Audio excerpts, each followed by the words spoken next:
हम सभी लोगों को z बनाना होता है। बचपन में हमने z बनाना सीखा था, नहीं सीखा था तो कोई दिक्कत वाली बात नहीं, आसान है, मैं सिखा देती हूँ आपको, ऐसे बनता है, ठीक है।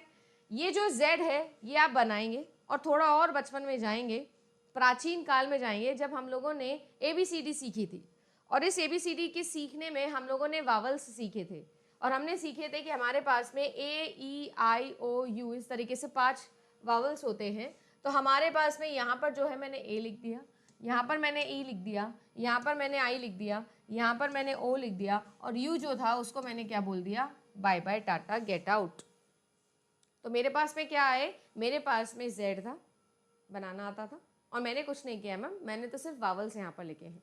Vowels left to right, top to bottom, जैसे कि हम लोग लिखते हैं वैसे मैंने लिख दिए हैं।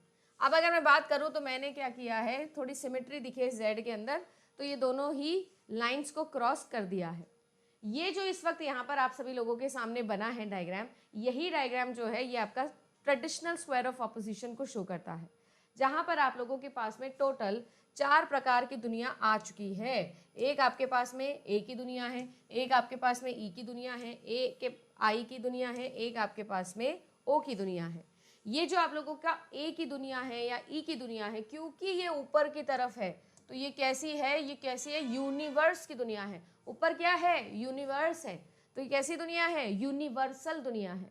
और ये जो नीचे की दुनिया है ये कैसी होती है मैम, ये हम तो तुच्छ प्राणी, पर्टिकुलर की दुनिया है। कौन सी दुनिया है, पर्टिकुलर की दुनिया है। तो ऊपर की दुनिया इज यूनिवर्सल दुनिया, नीचे की दुनिया इज पर्टिकुलर दुनिया। समझ में आया क्या यूनिवर्सल पर्टिकुलर वाला गेम। अब ऐसे ही याद रखिएगा कि हमारे पास में जो है एक दुनिया होती है जो कि पॉजिटिव होगी और एक दुनिया होगी जो कि नेगेटिव होगी। कैटेगरीज की बात करी थी ना वीडियो के स्टार्टिंग में, तो अगर मैं बात करूं यहाँ पर तो ये जो है आप लोगों की जो लेफ्ट की दुनिया होती है ये होती है आप लोगों की पॉजिटिव दुनिया। पॉजिटिव, इसको हम लोग यहाँ पर अफर्मेटिव भी बोल सकते हैं। क्या बोल सकते हैं, अफर्मेटिव। और ये जो राइट की दुनिया होती है ना, इसे हम क्या बोलते हैं, इसे हम बोलते हैं नेगेटिव की दुनिया, या फिर आप इसको नेगेशन भी बोल सकते हो। क्या बोल सकते हो, नेगेशन भी बोल सकते हो। तो जल्दी से आप सभी लोग अगर कॉपी पेन लेके बैठे हैं तो बहुत बढ़िया बात हो जाएगी। जल्दी से सभी लोग जो है वो फटाफट ड्रॉ करो और नाम लिख लो। पहली बार पढ़ रहे हो तो बहुत बढ़िया बात है, तो करना ही है। अगर दूसरी बार पढ़ रहे हो, तीसरी बार पढ़ रहे हो या बार बार पढ़ चुके हो टॉपिक को, फिर भी दोबारा से इसे लिखिए। तो आपके पास में जो है वो है पॉजिटिव की दुनिया, नेगेटिव की दुनिया, यूनिवर्सल की दुनिया और पर्टिकुलर की दुनिया। ये जो है ये आप लोगों के सामने यहाँ पर मैंने बनाया है। अगर मैं बात करूँ तो यहाँ पर ये जो आप लोगों का ए है, ये ए और कुछ नहीं, ये ऑल को शो करता है। ऑल और उसके सारे सिनोनिम, चाहे मैं लिख दूँ ईच, चाहे मैं लिख दूँ एवरी, चाहे मैं लिख दूँ क्या लिखने, और जितने भी आ सकते हैं, कुल मिला के जो सबको शो करता है। ई की अगर मैं बात करूं तो ई का मतलब होता है नो, ई का मतलब होता है नन। यूनिवर्सल नेगेटिव को ये शो करता है। देन आपके पास में होता है आई। आई जो है वो सम को शो करता है। सम बोल लो, मैनी बोल लो, यानी यूनिवर्सल से जो कम होते हैं वो सभी के सभी आई में आते हैं। और जो सम के बाद में हमारा सम नॉट है वो हमारे ओ भैया शो करते हैं, पर्टिकुलर है और साथ में नेगेटिव भी है। तो ये जो है ये आप लोगों का सिंबल हो गया। कैसे बने, यहाँ तक हम कैसे पहुंचे हैं, उम्मीद करती हूँ सबको समझ में आ गया होगा। सो बेसिकली हमारे पास में जो है वो 4 तरीके की दुनिया होती है, ये मैंने डिस्कस किया। इस 4 तरीके की दुनिया में मेरे पास में एक यूनिवर्सल दुनिया है, एक मेरे पास में पर्टिकुलर दुनिया है, एक मेरे पास में जो है वो पॉजिटिव की दुनिया है, एक मेरे पास में जो है नेगेटिव की दुनिया है, जिसके अकॉर्डिंग हम लोगों ने काम कर लिया है। अब यहाँ पर जो है वो मेरे पास में सभी के टाइप के रिलेशनशिप निकल सकते हैं। यानी ए के लिए मैं आई से क्या उसका रिश्ता है, ई से उसका क्या रिश्ता है और ओ से उसका क्या रिश्ता है वो भी निकाल सकती हूँ। सिमिलरली मैं हर एक कैटेगरी का बाकी 3 कैटेगरी से कैसे रिलेशनशिप बना हुआ है या कैसे मैं उसमें उसे कन्वर्ट कर सकती हूँ, ये मुझे यहाँ पर ट्रेडिशनल स्क्वायर ऑफ ऑपोजिशन में सीखने को मिलता है। एक एक करके सीखेंगे कि इन सभी को हम बोलते क्या हैं।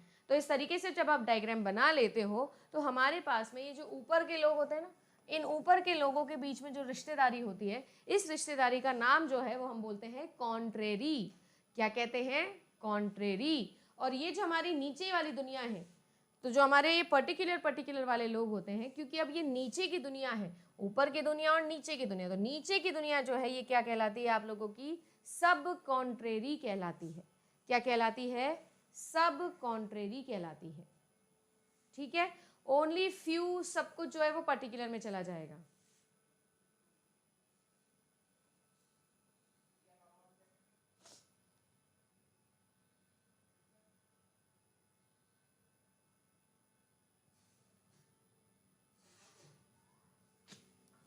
ठीक है, ये हो गया, समझ में आया?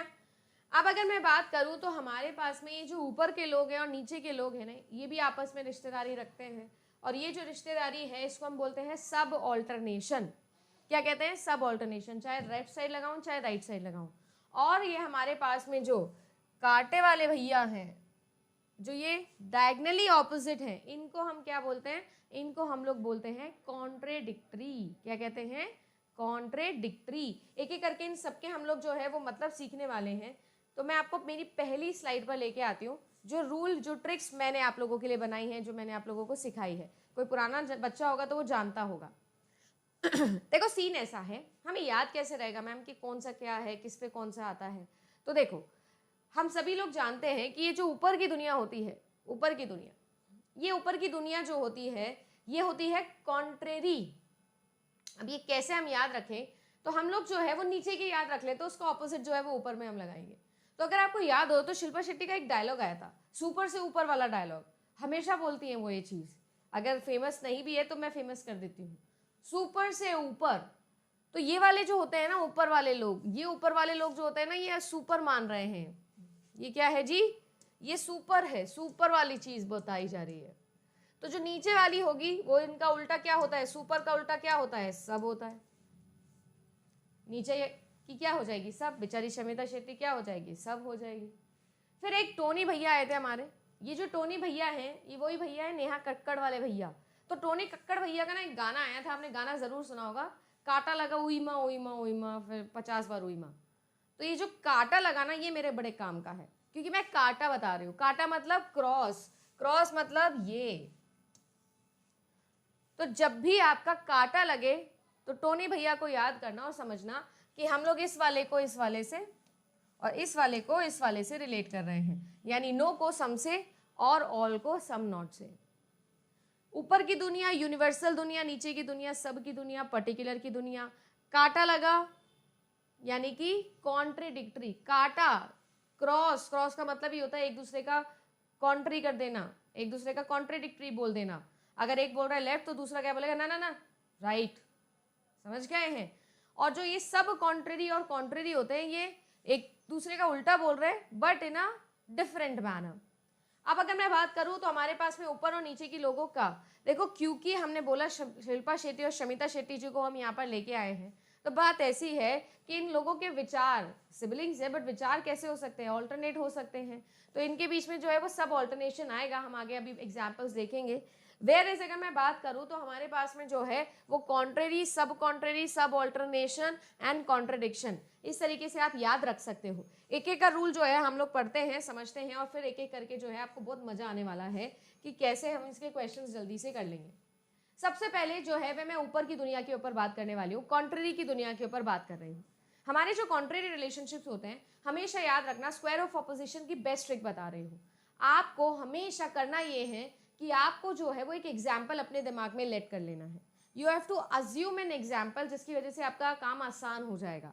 अब आपको पता है कि कॉन्ट्ररी किन किन के बीच में होता है? कॉन्ट्ररी होता है ऑल और नो के बीच में। हमेशा याद रखना ए और ई के बीच में होता है। ये भी सवाल पूछा जा सकता है अगर बहुत सिंपल सवाल आ गया तो आपके पास में जो है वो ए और ई है। All the boys went to play football, no boy went to play football. Simple, एक एग्जाम्पल लेट कर लो और अब अज्यूम करो अगर ऑल बॉयज खेलने गए थे फुटबॉल, तो ये बात अगर मैं बोलूँ कि ट्रू है तो क्या नो ट्रू हो सकती है? मैम आपने बोल दिया कि जब ऑल ट्रू है तो नो कैसे ट्रू हो सकता है? अगर मैं बोलूं कि एक जो ये मैंने स्टेटमेंट दिया है कि ऑल जो है कि सारे के सारे लड़के जो है वो फुटबॉल खेलने नहीं गए, अगर मैं इसको फॉल्स बोल दूं तो जो नो है क्या वो ट्रू हो सकता है? क्या वो ट्रू हो सकता है? इस तरीके के सवाल जो है वो आप लोगों के एग्जाम के अंदर पूछे जाते हैं कि अगर एक ट्रू है तो दूसरा फॉल्स हो सकता है क्या दोनों एक साथ फॉल्स हो सकते हैं क्या, दोनों एक साथ ट्रू हो सकते हैं क्या, ऐसे सवाल जो है वो आप सभी लोगों के एग्जाम के अंदर पूछे जा सकते हैं। तो देखिए याद रखिएगा, अगर मैं बात करूं तो आपके जो कॉन्ट्ररी स्टेटमेंट्स होते हैं उसके अंदर ये दोनों जो है वो एक साथ कभी ट्रू तो हो ही नहीं सकते हैं, एक साथ कभी ट्रू नहीं हो सकते हैं। अगर एक ट्रू है तो सामने वाला ट्रू होगा या नहीं होगा वो अलग क्वेश्चन है। मैं ये कह रही हूँ दोनों एक यूनिवर्स में क्या कभी भी एक साथ ट्रू हो सकते हैं, ऑल और नो? नहीं मैम, ऑल और नो कैसे ट्रू हो सकते हैं? एक तरफ आप सभी की बात कर रहे हो और एक तरफ सभी नहीं की बात कर रहे हो। क्या ये एक साथ फॉल्स हो सकते हैं? बिल्कुल हो सकते हैं। एक साथ फॉल्स मतलब कि आप बात ही ना करें, बॉयज की और फुटबॉल की बात ही ना करें, तो ये एक साथ क्या हो सकते हैं? फॉल्स हो सकते हैं। सो कुल मिला के हमारे पास में जो है ये दोनों कभी भी एक साथ ट्रू नहीं हो सकते, बट क्या हो सकते हैं? एक साथ फॉल्स हो सकते हैं। अब यहीं पर अगर मैं आप लोगों को बोलूं कि अगर मैंने ऐसा बोला कि आप सभी लोगों के लिए कि एक जो है वो ट्रू है, चला के मैं बोल रही हूं कि मान लीजिएगा कि ऑल जो है वो ट्रू है, तो जो आप लोगों का नो होगा वो ऑब्वियस सी बात है क्या हो जाएगा? फॉल्स हो जाएगा। ऑब्वियस सी बात है ना, all boys went to play football अगर मैं बोलूँ ट्रू है तो सही बात है कि नो जो है मैम वो गलत हो जाएगा, बिल्कुल गलत हो जाएगा। अब मुझे एक बात बताइए कि उल्टा कर दूं कि मैम मैं ऑल को जो है वो चला के फॉल्स कर दूं, all boys went to play football जो है वो गलत है, फॉल्स है, तो क्या नो जो है वो अपने आप ट्रू हो जाएगा ऑटोमेटिकली? नहीं, नहीं होगा। मैं ये कह रही हूँ सभी के सभी लड़के फुटबॉल खेलने गए, ये गलत बात है, तो सारे के सारे बच्चे जो है वो फुटबॉल खेलने नहीं गए हैं, ये बात कहाँ से सही साबित हो गई? ये भी तो हो सकता था ना कि कोई एक ही नहीं गया होगा मैम, कोई एक लड़का नहीं गया होगा जिसके बिहाफ पर मैंने बोल दिया कि भाई देखो सब तो नहीं गए क्योंकि एक मुझे दिख रहा है, इसमें सारे के सारे नहीं गए, ये कहीं से भी प्रूव नहीं हो रहा है। यानी कुल मिला के अगर आपका ऑल ट्रू है तो आपका क्या हो जाएगा? नो जो है वो आपका फॉल्स हो जाएगा। बट आपका ऑल अगर फॉल्स है तो हम लोग किसके लिए, नो के लिए कुछ नहीं कह सकते, अनडिटरमाइंड वाली सिचुएशन में हम चले जाएंगे। और यही सेम केस उल्टा भी लग जाएगा। अगर मैं बोलूँ कि ऑल जो है उस पर आप बताइए क्या वो ट्रू होगा या फॉल्स होगा, अगर मेरा नो गिवन है कि फॉल्स है तो अगर एक फॉल्स है तो दूसरा ट्रू हो सकता है, बट अगर एक ट्रू गिवन है तो मैं सामने वाले को अनडिटरमाइंड वाली सिचुएशन में छोड़ूंगी। ये रूल जो है ये रूल कहलाते हैं आप लोगों के कॉन्ट्ररी के रूल, और इन रूल का बिल्कुल उल्टा कर दो तो ये क्या हो जाते हैं? ये बिल्कुल बिल्कुल उल्टा करके सब कॉन्ट्ररी यानी सम और सम नॉट पे लगा देना है। यहाँ पर अगर मैं बात करूँ तो ये दोनों जो एक साथ फॉल्स नहीं हो सकते, बट दोनों जो है वो एक साथ ट्रू हो सकते हैं। Some boys went to play football, some boys did not went to play football, ये क्या कर सकते हैं? एक साथ ट्रू हो सकते हैं। एक अगर ट्रू है तो सामने वाला अनडिटरमाइंड है, बट अगर एक फॉल्स है, सॉरी एक अगर ट्रू है तो सामने वाला फॉल्स हो जाएगा, बट अगर एक अगर फॉल्स है तो सामने वाला अनडिटरमाइंड हो जाएगा। जस्ट उल्टा ऑफ कॉन्ट्ररी, जो कॉन्ट्ररी ने बोला उसका उल्टा। बड़ी बहन जो बोलती है छोटी बहन उसको उल्टा ही बोलती है, मजे आता है ना टांग अड़ाने में। अब यहाँ पर अगर आप लोग नोटिस करो तो कभी भी कोई भी आर्ग्यूमेंट आपको गिवन होगा, जैसे फॉर एग्जाम्पल मैंने ऐसे बोला that all boys are smart. अगर आप नोटिस करो तो इस स्टेटमेंट के अंदर मेरे पास में ऑल है जो कि क्वांटिफायर की जैसे बिहेव करता है, बॉयज जो है वो सब्जेक्ट है, स्मार्ट जो है वो प्रेडिकेट है, बचपन में सीखा था, और ये जो आर है ये क्या है आप लोगों की? ये आप लोगों का कोपला होता है। अब अगर मैं बात करूं ना तो हमारे पास में कोई भी एक गिवन प्रोपोजिशन की दो चीजें हम निकाल सकते हैं, उसकी क्वालिटी बता सकते हो आप, उसकी क्वांटिटी बता सकते हो।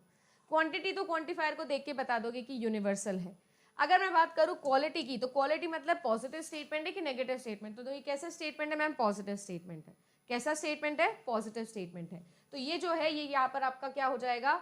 क्वालिटी एंड क्वांटिटी मेजर हो जाएगी। इस तरीके से जो है वो आपकी क्वालिटी एंड क्वांटिटी हम लोग कभी भी निकाल सकते हैं। यानी ये जो पॉइंट लिखा हुआ है कि यहाँ पर कॉन्ट्ररी की अगर मैं बात करूँ तो डिफरेंट क्वालिटीज हो सकती है, ठीक है ना, दोनों यूनिवर्सल है तो क्वांटिटी तो सेम है बट क्वालिटीज डिफरेंट है, एक पॉजिटिव बात बोल रहा है एक नेगेटिव बात बोल रहा है। सब कॉन्ट्ररी में भी सेम ही है कि दोनों के दोनों पर्टिकुलर है तो क्वांटिटी तो दोनों की सेम होगी, बट एक पॉजिटिव बोलेगा एक नेगेटिव बोलेगा। इसी तरीके से जो है वो आप सभी लोगों के पास में आता है नेक्स्ट रूल जो कि आपका कॉन्ट्रडिक्शन।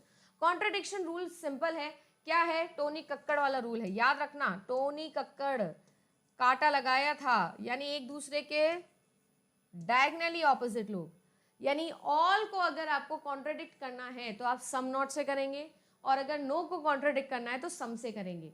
अगर बात की जाए तो दोनों में क्या चेंज हो रहा है? क्वांटिटी भी चेंज हो रही है और क्वालिटी भी चेंज हो रही है ना। ऑल से सम नॉट हो रहा है और पॉजिटिव से नेगेटिव भी हो रहा है, तो क्वांटिटी भी चेंज होगी और क्वालिटी भी चेंज होगी। सेम उसी तरीके से अगर मैं बात करूं तो ये दोनों हमेशा एक दूसरे के ऑपोजिट ही होते हैं। एक ट्रू बोल रहा है तो सामने फॉल्स, एक फॉल्स बोल रहा है तो सामने ट्रू। सिंपल, कांटा लगा है, ये एक दूसरे का उल्टा ही बोलेंगे, कांटा ही लगाएंगे। आप इसको ट्रू बोलोगे तो ये बोलेगा ना ना मैं तो फॉल्स हूँ, कुल मिला के कांटा लगेगा, तो टोनी भैया को याद रखेंगे। एंड ऐसे ही हमारी दोनों दीदियों को लेके आएंगे और हम सब ऑल्टरनेशन बनाएंगे। अब इमेजिन करिएगा कि शिल्पा शेट्टी ऊपर की दुनिया में थी ना, शिल्पा शेट्टी ने कोई अच्छी बात बोली, कोई सच्ची बात बोली, ट्रू बात बोली, तो शमिता शेट्टी को भी उसे मानना पड़ेगा, भाई यूनिवर्सल ट्रूथ है तो पर्टिकुलर केस में तो वो एप्लीकेबल होगा ही, पर्टिकुलर लोग तो उसको ट्रू मानेंगे ही, सही बात है। बट अगर मैं बोलूँ कि शिल्पा शेट्टी ने कोई गलत बात बोल दी, फॉल्स बात बोल दी, तो क्या जरूरी है क्या कि शमिता शेट्टी जी को भी माननी पड़ेगी? अरे नहीं मैम, गलत बात को थोड़ी ना हम लोग फॉलो करेंगे। यानी कुल मिला के हमारे पास में जो ट्रू होता है वो डाउनवर्ड्स मूव करता है, और जो आप लोगों का फॉल्स होता है वो क्या हो रहा है, वो आपका अपवर्ड्स मूव कर रहा है। आप इसको ये भी बोल सकते हो कि सच्चाई जो है गिरती जा रही है और बुराई जो है मैम वो बढ़ती जा रही है, आप ये भी बोल सकते हो। यानी कुल मिला के आपके पास में ऑल और सम के बीच में, ऑल और सम के बीच में क्या है, दोनों पॉजिटिव पॉजिटिव, तो क्वालिटी दोनों की सेम है, क्वांटिटी चेंज हो जाएगी। सब ऑल्टरनेशन होता है जिसमें ऊपर वाला सुपर होगा, क्योंकि शिल्पा शेट्टी जी ने बताया था ना सुपर से ऊपर, तो ऊपर वाला सुपर होगा, सुपर ऑल्टर्न, नीचे वाला सब ऑल्टर्न होगा। और यहाँ पर अगर मैं बात करूँ तो हमारे पास में जो है वो क्या होता है, यूनिवर्सल ट्रूथ इंप्लाई होता है। ठीक है जी। इसी तरीके से अगर मैं बोलूँ तो यहाँ पर आप सभी लोगों के लिए सारे के सारे रूल बन गए हैं। उम्मीद करती हूँ कि आप लोगों को इस 20 मिनट के अंदर पूरा स्क्वायर ऑफ ऑपोजिशन मैंने रिवाइज करवा दिया होगा।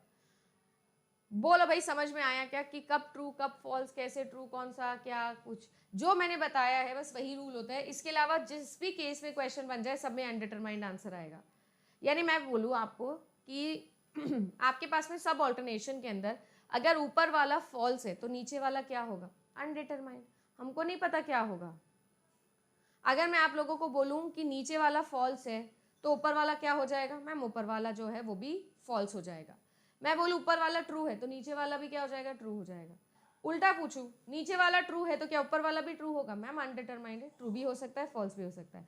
तो जो रूल मैंने बताए हैं बस वो याद रखने, बाकी सब केसेस में अनडिटरमाइंड आंसर आएगा, सब केसेस में अनडिटरमाइंड ही आंसर आएगा। अब देखो बहुत सारे स्टूडेंट्स जो है वो गलती कहाँ करके आते हैं, गलती करके आते हैं क्वांटिफायर्स के अंदर। मिस्टेक आप ये करके आओगे जहां पर आप लोगों के पास में जो है ये क्वांटिफायर नहीं आता है आपको। तो देखो सीन ऐसा है कि अगर मैं आप लोगों को बोलूं कि आपके पास में सम क्वांटिफायर है तो देखो सम की जगह ऑलमोस्ट भी लगा लो, फ्यू भी लगा लो, आप फ्यू भी लगा लो, मैनी लगा लो, मोस्टली लगा लो, ये सारे के सारे किस में जाते हैं, सम में जाते हैं।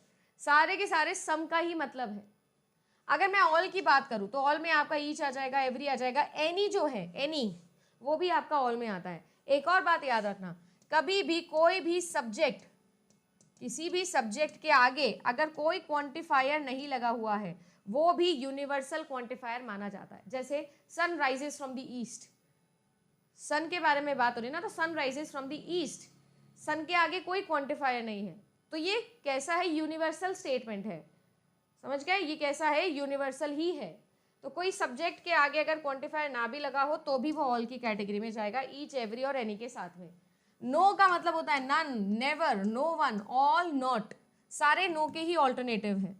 और एक सम नॉट होता है हमारा जिसमें हार्डली, सेल्डम, स्केर्सली, ये सारे के सारे किस केस में आते हैं, सारे के सारे जो है वो आप लोगों के सम नॉट के केस में आते हैं। हमारे पास में दो तरीके के स्टेटमेंट्स होते हैं ऑलरेडी मैम, एक होता है आपके पास में प्रीमाइस और एक आपके पास में होता है कंक्लूजन।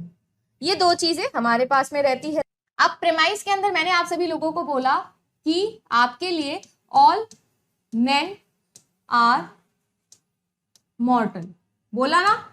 अब ऑल मेन आर मॉर्टल जब मैंने आप सभी लोगों को बोल के दिखाया है तो कोई उसमें मुझे बता सकता है क्या कि ये जो मेन है मैम ये आपके लिए क्या है, ये आपके लिए मैम सब्जेक्ट है, और ये जो आपके लिए मॉर्टल लिखा हुआ है ये क्या है मैम, ये आपके लिए प्रेडिकेट है। ये तो बहुत ही सिंपल सी चीज है मैम, हम इसको समझ चुके हैं, ये तो अच्छे से हमको पता है कि सब्जेक्ट और प्रेडिकेट में क्या डिफरेंस है। सब्जेक्ट और प्रेडिकेट में ये डिफरेंस है मैम कि आपका जो सब्जेक्ट है उसका मतलब ये है कि जिसके बारे में बात की जा रही हो, यानी जिसके बारे में बात हो वो क्या है, वो तो है आपका सब्जेक्ट। और क्या बात हो रही है, उसके बारे में, ये क्या है मैम, प्रेडिकेट है। जैसे यहाँ पर सभी के सभी मनुष्य नश्वर है, तो मैंने क्या बोला, मनुष्य इसमें क्या है, मैन क्या है, इसके अंदर सब्जेक्ट है, उसके बारे में बात हो रही है मैम। और मॉर्टल क्या है, मॉर्टल मैम प्रेडिकेट है। आप क्या बात कर रहे हो मैन के बारे में, वो आपका प्रेडिकेट है मैम। ये चीज भी हमको आती है, वेरी गुड। अब मैं आपको कह रही हूं कि अगर मैं एक ऐसा स्टेटमेंट इससे बना दूं जिसके अंदर मैं मैन को मॉर्टल की जगह और मॉर्टल को मैन की जगह कर दूं, मैं मॉर्टल का उल्टा कर दूं, मैं मैन का उल्टा कर दूं, उल्टा कर दूं मतलब हमारे पास में तो या तो पॉजिटिव दुनिया होती है या नेगेटिव दुनिया होती है। उल्टा का मतलब है कि पॉजिटिव को नेगेटिव कर दूं, नेगेटिव को पॉजिटिव कर दूं। समझ रहे हो ना? मैं इसके आगे मैन के आगे लगा दूं नॉन, मॉर्टल के आगे लगा दूं नॉन, तो ये इसका उल्टा हो जाएगा। तो अगर मैं सब्जेक्ट और प्रेडिकेट के अंदर इंटरचेंज कर दूं, सब्जेक्ट की फॉर्म चेंज कर दूं, प्रेडिकेट की फॉर्म चेंज कर दूं, दोनों की फॉर्म चेंज करके इंटरचेंज कर दूं, तो इस तरीके से हम अलग अलग कॉम्बिनेशंस के क्या बना सकते हैं, स्टेटमेंट। और वही अलग अलग कॉम्बिनेशन से conversion, ऑब्वर्जन and contradiction, contraposition. Conversion के अंदर क्या होता है, आपकी जो सब्जेक्ट टर्म होगी और जो आपकी प्रेडिकेट टर्म होगी, हम उसको क्या करेंगे, हम उनको इंटरचेंज कर देंगे। कैसे कर देंगे, जो सब्जेक्ट होगा वो प्रेडिकेट बन जाएगा और जो प्रेडिकेट है वो सब्जेक्ट बन जाएगा। मैम समझाओ एग्जाम्पल से। यहां ये लिखा है ना, अब मैं ये लिख दूं that all mortal are man. अब मैंने क्या किया मैम, आपने प्रेडिकेट को तो सब्जेक्ट की जगह लिख दिया और सब्जेक्ट को जो है मैम प्रेडिकेट की जगह लिख दिया, कर दिया ना इंटरचेंज। जब इस तरीके से काटा बन जाए, इंटरचेंज हो जाए, तब हम इसे क्या कहते हैं, इसको हम कहते हैं कन्वर्जन। क्या कहते हैं, कन्वर्जन। अच्छा एक चीज मुझे बताओ कि अगर मैं कन्वर्जन के अंदर ही फॉर्म्स चेंज कर दूं, फॉर्म्स चेंज कर देना मतलब मैं कह रही हूं कि यहां तो दोनों ही पॉजिटिव सेंस में है, कि ये भी पॉजिटिव में बोल रहा है, ये भी पॉजिटिव अफर्मेटिव है दोनों। अगर अब मैं क्या करूं, मैं इनके आगे नॉन नॉन लगा दूं, जैसे कि यहां पर भी नॉन लगा दिया और यहां पर भी नॉन लगा दिया। समझ रहे हो? जैसे यहां पर लिख दिया नॉन मॉर्टल्स और यहां लिख दिया नॉन मैन, दोनों को उल्टा कर दिया और दोनों को इंटरचेंज कर दिया। इस तरीके के इन्फेरेंसेस को हम लोग बोलते हैं कॉन्ट्रापोजिशन। देखो लिखा होगा लास्ट के थर्ड वाले में, अगर सब्जेक्ट टर्म को आप उसकी कॉम्प्लीमेंट ऑफ प्रेडिकेट टर्म से रिप्लेस कर दो और प्रेडिकेट टर्म को उसकी कॉम्प्लीमेंट ऑफ सब्जेक्ट टर्म से रिप्लेस कर दो, यानी दोनों का ही उल्टा करके दोनों को इंटरचेंज अगर कर दो, तो उसे हम कहते हैं कॉन्ट्रापोजिशन। क्या कहते हैं, कॉन्ट्रापोजिशन। ऑब्वर्जन की अगर बात कर ले, अब ऑब्वर्जन ये कहता है कि नहीं, इंटरचेंज छोड़ो, मैंने तो क्वालिटी चेंज करनी है। मतलब ये कहेगा कि अफर्मेटिव है तो नेगेटिव कर दो, नेगेटिव है तो अफर्मेटिव कर दो, बट सिर्फ और सिर्फ प्रेडिकेट का। इसकी जानी दुश्मनी किससे है, प्रेडिकेट से। ऑब्वर्जन को क्या करना है, कीड़ाबाजी, नहीं, सब्जेक्ट जैसा है वैसा रहने दो, मैंने तो प्रेडिकेट के साथ में कीड़ाबाजी करनी है। मतलब मॉर्टल आपका प्रेडिकेट था, तो अब आप क्या करोगे, आप लिखोगे that all man are non mortal. Mortal से आपने क्या कर दिया मैम, उसका उल्टा किया है, आपने नॉन मॉर्टल कर दिया। ऑल लिखा हुआ था, इस ऑल की भी मैं क्या कर दूं, इस ऑल की भी मैं क्वालिटी चेंज कर दूं। प्रेडिकेट की तो क्वालिटी चेंज करी ही, प्रेडिकेट को तो अफर्मेटिव से नेगेटिव, नेगेटिव से अफर्मेटिव या उल्टा कर दिया मैंने, उसका कॉम्प्लीमेंट वर्जन कर दिया। अब मैं क्या कर रही हूँ, पूरे के पूरे स्टेटमेंट की भी, क्योंकि क्वालिटी चेंज की बात थी ना, तो ऑल है, ऑल की अगर क्वालिटी चेंज करोगे तो क्या आ जाएगा मैम, आ जाएगा नो। तो फाइनली क्या लिखना होगा, no man are non mortals. अगर ये स्टेटमेंट मैंने लिखा तो ये बिल्कुल एक्यूरेट क्या है मैम, ये आपका एक्यूरेट ऑब्वर्जन होगा। चलिए करके देखते हैं। मैंने क्या बोला, मैंने बोला ऑल मैन आर मॉर्टल्स, ये चीज लिखी हुई थी, सम मॉर्टल आर मैन। अगर मैं ये चीज कर दूं तो ये कहलाता है आपका कन्वर्स बाय लिमिटेशन। क्यों? क्योंकि जो ऑल है ना, इस ऑल का कन्वर्जन डायरेक्टली पॉसिबल नहीं है, इनडायरेक्टली पॉसिबल है।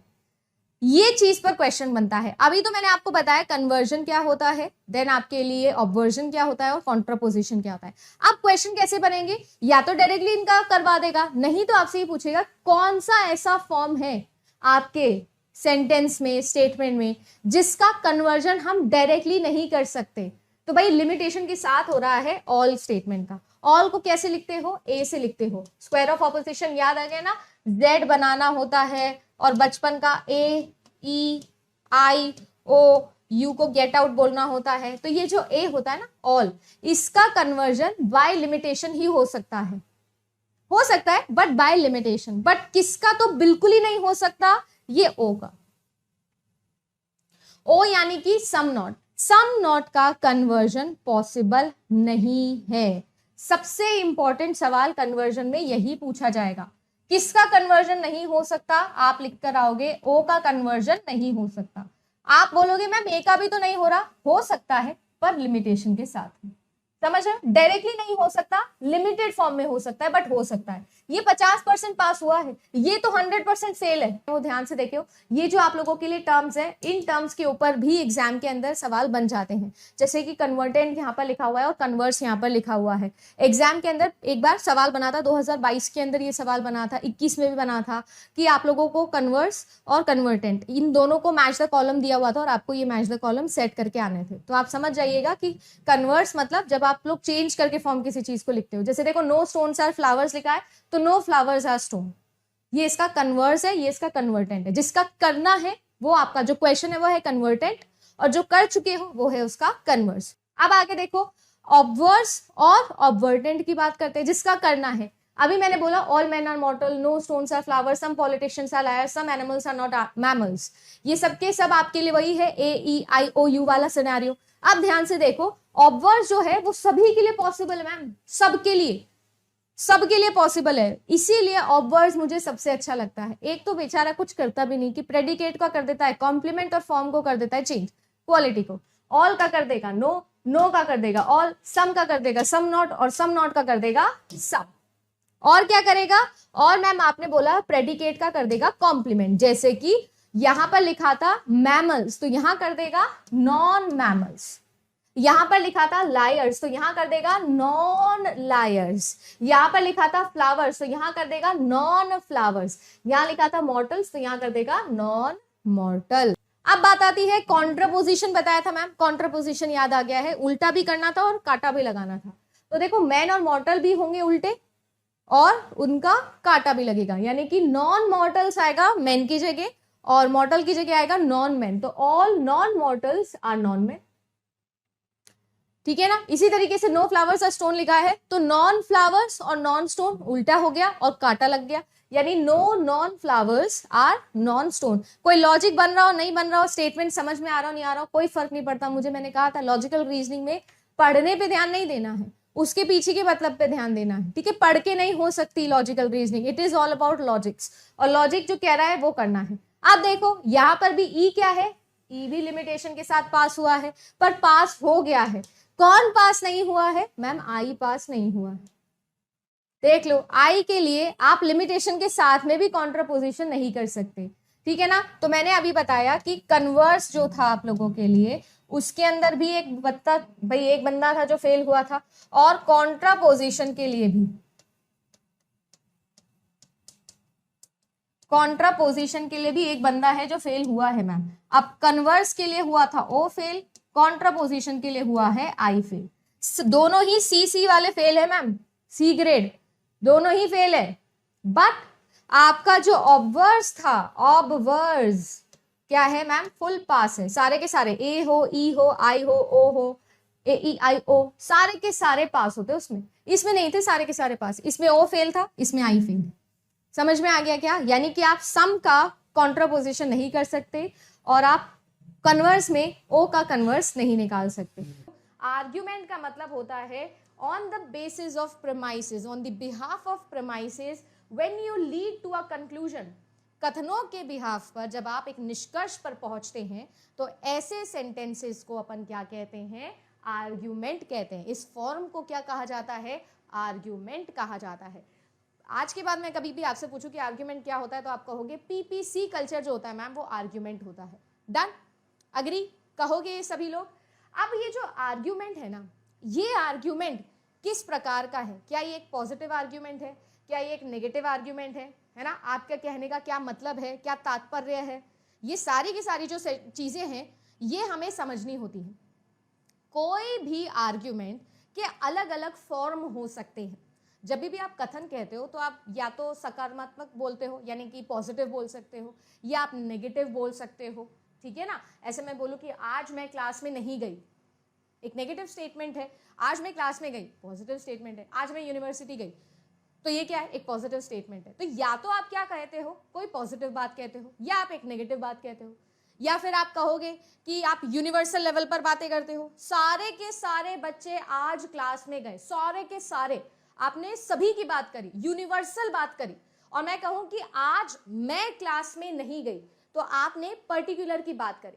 ये मैं आपको समझा रही हूं कि कोई भी कथन जो आप कहते हो, जो भी बात आप करते हो ना, उस बात की मेजरली 4 ही प्रकार की कैटेगरीज होती है। या तो आप पॉजिटिव बात करते हो, या तो आप नेगेटिव बात करते हो, या तो यूनिवर्सल बात करते हो, या फिर आप पर्टिकुलर बात करते हो। कहो हाँ या ना, यही करते हैं हम। आप कोई भी इमेजिन कर लो एग्जाम्पल, अपने दिमाग में कोई भी एग्जाम्पल सोचना और आप नोटिस करना कि हाँ यार, हम तो हमेशा ऐसा ही करते हैं। या तो हम कोई पॉजिटिव स्टेटमेंट बोलते हैं, या कोई नेगेटिव स्टेटमेंट बोलते हैं, या कुछ यूनिवर्सल बोलते हैं, या हम एक पर्टिकुलर सिचुएशन की बात करते हैं। इस बिहाफ पर आर्ग्यूमेंट के अंदर हम कैटेगोरिकल प्रोपोजिशंस पढ़ते हैं। ये जो मैं बार बार सेंटेंस, कथन बोल रही हूं, इन कथनों को हम यहां पर टेक्निकल टर्म में प्रीमाइस या फिर हम प्रोपोजिशन बोलते हैं। लॉजिकल रीजनिंग के जो टर्म्स है ना, उसमें अपन इसे प्रोपोजिशन या क्या बोलते हैं, अपन इसे प्रीमाइस बोलते हैं। अब जब मैं आपको इनसे रूबरू करवा रही हूँ, आपसे मैं बोल रही हूँ कि थोड़ी प्रोपोजिशंस पे, थोड़े प्रीमाइसेस पर, थोड़े कंक्लूजन पर, इनके फॉर्म पर थोड़ी दोस्ती कर लो, तो इन दोस्ती करने में ही एक तरीका ये है कि हमें आर्ग्यूमेंट्स का स्टैंडर्ड फॉर्म निकालना आ गया है। अब आप बोलोगे मैम कहाँ आ गया, आपने तो बताया ही नहीं। चलिए दोबारा बता देते हैं। किसी भी आर्ग्यूमेंट का स्टैंडर्ड फॉर्म आपको लिखना आना चाहिए। स्टैंडर्ड फॉर्म, देखो आप सभी लोगों को पता है कि किसी भी काम को करने के 2 तरीके होते हैं। एक तो आप किसी भी काम को ऐसे ही कर दो, या फिर आप उस काम को एकदम सही तरीके से करो। सही तरीका क्या होता है? वही तरीका जो माता जी बोलती है, समझ गए? हमारे घर में आप जब भी, जैसे आपने फॉर एग्जाम्पल कोई प्लेट उठा के सिंक में रखा, उस प्लेट उठा के सिंक में रखने के भी हमारे पास में 2 तरीके हैं। एक जैसे कि हम उठा के रखते हैं, और एक जैसे कि हमारी पिताजी और माताजी बोलते हैं कि कैसे उठा के रखना चाहिए था। कुल मिला के परफेक्ट तरीका, स्टैंडर्ड तरीका कि किस प्रकार से होना चाहिए। बिल्कुल वैसे ही हमारे जो आर्ग्यूमेंट है, वो आर्ग्यूमेंट पीपीसी कल्चर फॉलो करते हैं। Premise followed by a conclusion follow करते हैं। बट इन प्रीमाइसेस को, इन कंक्लूजन्स को भी लिखे जाने का एक स्टैंडर्ड तरीका होता है। अब वो स्टैंडर्ड तरीका क्या होता है, उसे समझने के लिए हमें सीखना पड़ेगा हमारे 3 टर्म्स जो कि आपको जिंदगी भर याद रखने हैं। जब जब लॉजिकल रीजनिंग आएगा, जब जब आर्ग्यूमेंट आएगा, जब जब इंडियन लॉजिक आएगा, आपको ये 3 टर्म्स समझनी पड़ेगी। तैयार हो, रेडी हो 3 टर्म्स समझने के लिए? चलो बताओ मुझे, यस और नो। सीख लें। आज के बाद कभी भी आपको कंफ्यूजन ना हो, इसीलिए 3 टर्म्स इसी वीडियो में सिखा देती हूँ। सबसे पहले जो हम टर्म सीखेंगे वो हम सीखेंगे जिसे आप बोलते हो मेजर टर्म। फिर हम लोग जो सीख रहे हैं उसे हम बोलेंगे माइनर टर्म, और फिर जो हमारे पास में 3rd टर्म आती है उसे हम लोग बोलते हैं मिडिल टर्म। आप सभी लोगों को इंडियन लॉजिक से थोड़ा डर लगता होगा, और इंडियन लॉजिक भी और कुछ नहीं है, ये जो वेस्टर्न लॉजिक सिस्टम के अंदर आर्ग्यूमेंटेशन, कैटेगोरिकल प्रोपोजिशंस, ये 3 टर्म्स आप पढ़ते हो ना, उसी का इंडियन वर्जन है वो। जैसे हम वेस्टर्न लॉजिक्स पढ़ते हैं वैसे ही इंडियन लॉजिक्स है। तो बस इंडियन लॉजिक्स में है सेम कॉन्सेप्ट, बस इनको हिंदी में लिख दिया है, संस्कृत के शब्द इस्तेमाल किए हैं। तो आपके पास में क्या होता है, आपके पास में होता है साध्य, आपके पास में जो है वो होता है पक्ष,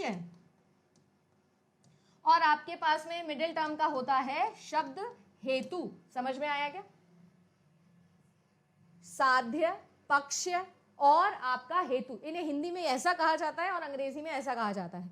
ये 3 टर्म्स हमको समझना वेरी वेरी इंपॉर्टेंट होता है। अब ये 3 टर्म मैं समझाऊं, उसके लिए मेरे को एक एग्जाम्पल चाहिए होगा, तो चलिए हम इसी एग्जाम्पल पर आ जाते हैं। ये एग्जाम्पल आप सभी लोगों को विजिबल होगा, उम्मीद करती हूँ। ऐसी नहीं विजिबल है तो कोई बात नहीं, विजिबल करवा देते हैं। अब विजिबल कर रहा होगा, एक बार अंग्रेजी में देखेंगे फिर हिंदी में देखेंगे। लिखा है नो म्यूजिशियंस आर इटालियंस, फिर लिखा है all barbers are musicians, therefore no barbers are Italians. इस प्रकार से लिखा हुआ है। 3 स्टेटमेंट है जो आप सभी लोगों को यहाँ पर लिखकर दिए गए हैं। थोड़ा सा गौर फरमाएंगे, ध्यान से मेरी बात सुनेंगे और उसके बाद समझेंगे और बताएंगे समझ आया या नहीं। तो आप मुझे लिखेंगे कि यस आ गया, नो नहीं आया। अब ध्यान से सुनना, एकदम सभी प्रकार के जो कान आपके पास उपलब्ध हैं सभी को साथ में लेके सुनेंगे। मैं ये कह रही हूं आपको सबसे पहले मेजर टर्म और माइनर टर्म निकालनी होती है। मेजर टर्म और माइनर टर्म निकालने के लिए हम किसी भी आर्ग्यूमेंट के कंक्लूजन पे जाते हैं, निष्कर्ष पे जाते हो। अब निष्कर्ष कैसे समझाओगे, कैसे पहचानोगे? देयरफॉर के बाद जो लिखा होगा ऑब्वियस सी बात है मैम वही कंक्लूजन होगा। कंक्लूजन सबसे एंड में लिखा होता है, पी पी सी ना, तो सी पर जाना है। देयरफॉर के बाद जो लिखा वो कंक्लूजन। अब किसी भी एक स्टेटमेंट के अंदर, कथन के अंदर, प्रीमाइस के अंदर, प्रोपोजिशन के अंदर एक आपके पास होता है सब्जेक्ट जिसके बारे में बात हो, जिसे विषय बोला जाता है, और एक आपके पास में होता है प्रेडिकेट। इंग्लिश के अंदर बचपन में हमने सीखा था सब्जेक्ट और प्रेडिकेट। अब यहीं पर अगर मैं ध्यान दूं तो आपके पास में कंक्लूजन का जो सब्जेक्ट होता है वही आपकी माइनर टर्म कहलाती है। कंक्लूजन का सब्जेक्ट माइनर टर्म कहलाती है, और वहीं पर कंक्लूजन का जो प्रेडिकेट होता है वो आपकी मेजर टर्म कहलाती है। दो टर्म तो हम डायरेक्टली कंक्लूजन से निकाल लिए। इसके बाद जो तीसरी टर्म होती है वो कंक्लूजन में हमेशा एब्सेंट होती है। दो ही टर्म होती है कंक्लूजन के पास। जो एब्सेंट टर्म होती है वो होती है प्रीमाइसेस की कॉमन टर्म, और कॉमन है इसलिए कैंसिल हो जाता है। जैसे यहाँ पर अगर आप लोग नोटिस करो तो म्यूजिशियन जो है वो दोनों प्रीमाइसेस का कॉमन टर्म है, और म्यूजिशियन ही यहाँ पर क्या है, आपका मिडिल टर्म यानी आपका हेतु कहलाता है। समझ में आया तो बोलो कि हाँ आ गया जो मैंने समझाया। कुल मिला के जो आपकी मेजर टर्म होती है वो क्या होता है, आप जाएंगे कंक्लूजन के अंदर, और कंक्लूजन का जो आप लोगों का प्रेडिकेट होता है, कंक्लूजन का जो प्रेडिकेट होता है वो होती है आपकी मेजर टर्म। कंक्लूजन का जो आपका क्या होता है सब्जेक्ट, वो होती है आपकी माइनर टर्म। और उसी प्रकार से जो आप लोगों के कंक्लूजन के अंदर एब्सेंट टर्म होती है, या आप यूं कह दीजिए कि जो आपका प्रीमाइस है उसके अंदर जो कॉमन टर्म होती है वो आपकी मिडिल टर्म होती है। सिंपल सा कॉन्सेप्ट है। अब चाहो तो आप इसका स्क्रीनशॉट ले सकते हो। मैंने कहा मेजर टर्म, माइनर टर्म और आप लोगों का मिडिल टर्म निकालना हमने सीख लिया है। Major term, minor term, middle term सब निकालना हमने सीख लिया है। कैसे निकाला वो मैंने आपको बता दिया। अब हमको मेजर और माइनर टर्म के बिहाफ पर मेजर और माइनर प्रीमाइसेस बताने आने चाहिए। आपका जो मेजर टर्म होता है वो जिस प्रीमाइस में मौजूद हो, प्रेजेंट हो, वो मेजर प्रीमाइस कहलाएगा। जैसे इटालियंस जो है वो आप लोगों का मेजर टर्म है, और इटालियंस जो है मैम वो इस ऊपर वाले प्रीमाइस में आ रहा है, तो ये प्रीमाइस जिसमें मेजर टर्म आए उसे हम कहेंगे मेजर प्रीमाइस। अब ऑब्वियसली जिस प्रीमाइस में आपकी माइनर टर्म आए उसे हम कहेंगे माइनर प्रीमाइस। ये मेजर और ये माइनर।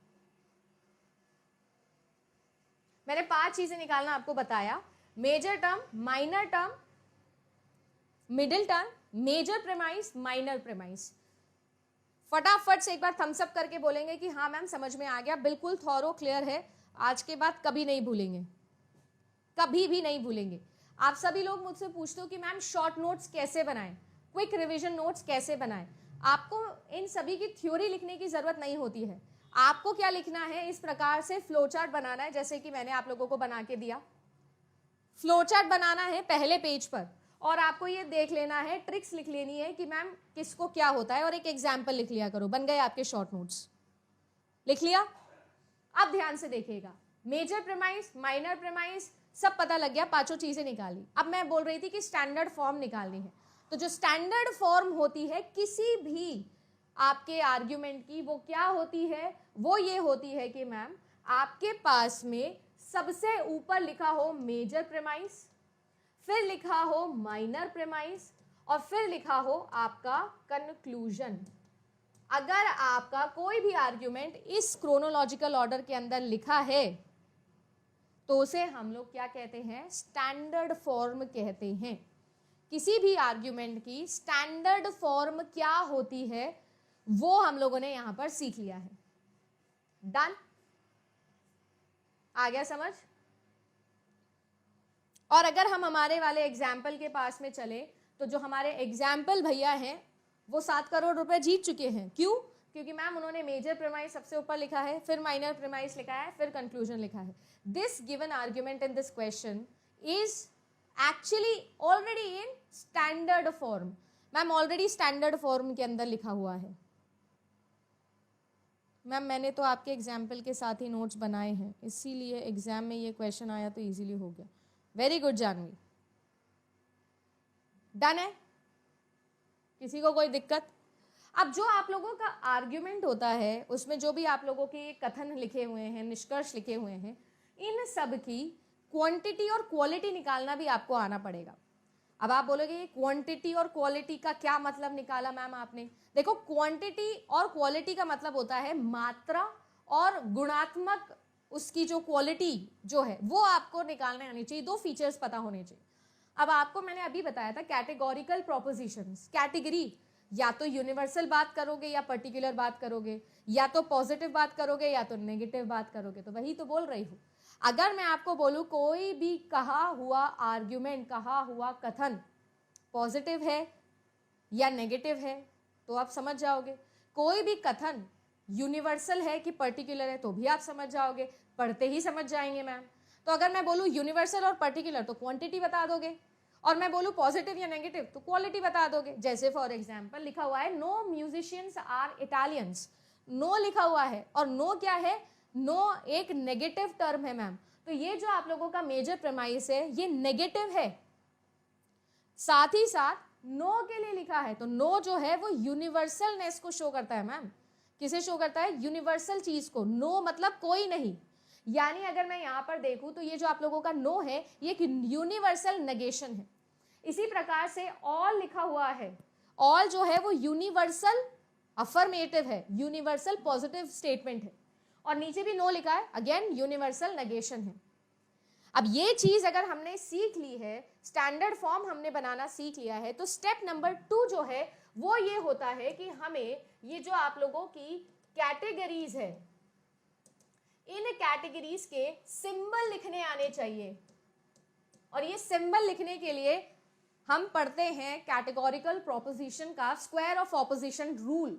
स्क्वायर ऑफ ऑपोजिशन में बाद में पढ़ाऊंगी, पर मैं रूल आपको पहले बता देती हूँ। करना कुछ नहीं होता है, हमें ये समझना होता है कि आपके पास में ऑल, आपके पास में नो, आपके पास में सम, और आपके पास में सम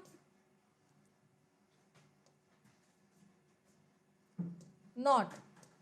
इस प्रकार से 4 यूनिवर्सल और पर्टिकुलर कैटेगरीज होती है जो आप लोगों को कोई भी यूनिवर्सल या फिर कोई भी पर्टिकुलर क्वांटिटी को सिंबलाइज करने का काम करती है। राइट? यूनिवर्सल या फिर पर्टिकुलर सिंबलाइज करती है। मैम हमको ये कैसे याद होगा कि इनके क्या सिंबल्स हैं या कैसे समझ में आएगा? उसकी ट्रिक सिखाएंगे। और तो क्या बात है भाई। ऑल को हम ए से शो करते हैं, नो को हम ई से शो करते हैं, सम को हम आई से शो करते हैं, और सम नॉट को हम ओ से शो करते हैं। इसका जो ट्रिक है वो ये है कि आपको जेड बनाना है और फिर आपको लिखने हैं बचपन में पढ़े हुए सारे वावल्स, जैसे कि ए, फिर ई, फिर आई, फिर ओ, और फिर यू, और यू को बोल देना था गेट आउट। और आपके पास में आ गए हैं सारे सिंबल। ऊपर की दुनिया यूनिवर्सल दुनिया कहलाती है, तो ऊपर के दोनों यूनिवर्सल, नीचे के लोग पर्टिकुलर लोग तुच्छ लोग कहलाते हैं तो पर्टिकुलर। लेफ्ट की दुनिया पॉजिटिव की दुनिया, राइट की दुनिया नेगेटिव की दुनिया। स्क्वायर ऑफ ऑपोजिशन में भी सेम ट्रिक सिखाती हूँ, यहाँ पर भी वही बता रही हूँ, पर मूड के अंदर केवल सिंबल की जरूरत है, तो आगे ज्यादा डिटेल में नहीं जाएंगे। मूड निकालने के लिए आपको इनके सिंबल समझ में आना जरूरी है। तो मैंने आप लोगों को क्या बताया? स्टेप नंबर 1, कोई भी गिवन आर्ग्यूमेंट के अंदर स्टैंडर्ड फॉर्म में उसे कन्वर्ट करने का काम करिए। अब स्टैंडर्ड फॉर्म में अगर कन्वर्ट करना है तो हमें ये तीनों टर्म्स निकालना आना चाहिए, प्रीमाइसेस पहचानने आने चाहिए, मेजर प्रीमाइस, माइनर प्रीमाइस, और उसके बाद में स्टेप नंबर 2 हमें सिंबल्स पता होने चाहिए किसके? हमारे पास में जो क्वांटिटेटिव फीचर है हमारे आर्ग्यूमेंट के। सब आ गए मैम? सब आ गए। अब मतलब ये है नो लिखा है तो नो किसे रिप्रेजेंट करेगा? बोलो भाई। नो जो है वो मैम ई को रिप्रेजेंट करेगा। इसी प्रकार से ऑल लिखा है, ऑल किसे रिप्रेजेंट करेगा, ए को रिप्रेजेंट करेगा, और अगेन नो लिखा हुआ है तो फिर से किसको रिप्रेजेंट करेगा, ई को। यानी आपको और कुछ नहीं करना है, जो स्टैंडर्ड फॉर्म आपने बनाया था ना, एक एक करके बस उन्हीं के आप लोग मूड्स लिखने के लिए क्या कर दीजिए, उन्हीं का रिप्रेजेंटेशन लिख दीजिए, सिंबल लिख दीजिए। तो यहाँ पर जो आपका मूड है वो क्या निकला, वो निकला ई, ए और ई। क्या निकला, ई, ए एंड ई। समझ में आया क्या कैसे निकला? ये प्रीवियस ईयर क्वेश्चन है यूजीसी नेट एग्जाम का। तो चारों ऑप्शन में देखो मूड सबके सेम है। ये क्वेश्चन फिगर वाला क्वेश्चन था, बट मैं चाहती थी पहले मूड निकालना सीखे। एक बार जल्दी से थम्स अप करेंगे फटाफट से लाइव चैट के अंदर कि हमको थॉरोली क्लियर है मैम जो आपने बोला, एक एक शब्द मुझे क्लियर है जो आप बोलना चाह रहे हो।